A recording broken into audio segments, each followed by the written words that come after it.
है? देवरा ढूंढी चटना है कि गाय की देवरा ढूंढी चटना है कि गाय की स्टेजों पर नहीं चढ़ते है का? शर्म से झुक जाता है का उनका शकल? नहीं, क्योंकि उनको उस चीज से पहचान में पवन सिंह हट जाएंगे तो वही ढूंढी में बिया डार दी तनी गई भैया। खत्म, bye bye, tata, good bye, गया। गाना बजाओ।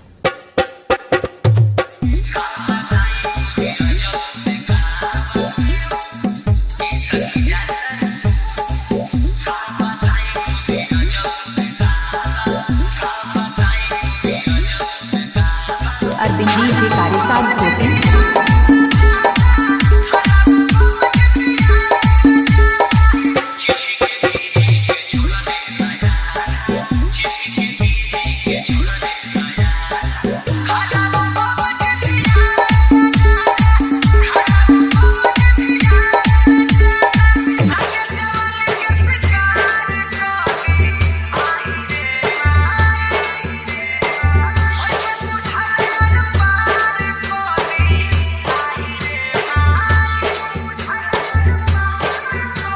अरविंद जी कारी साथ होती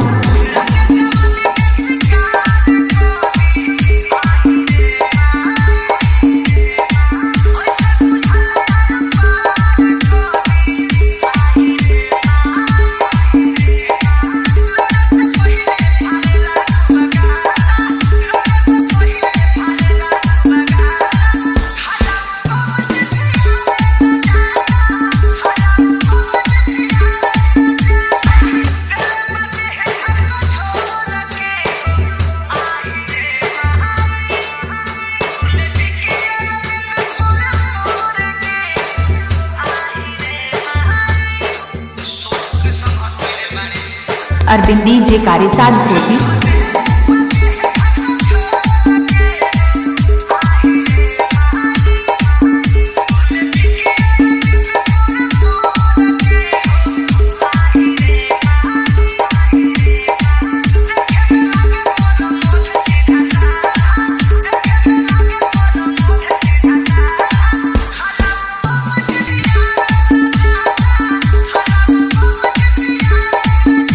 अरविंद जी कारी साथ होती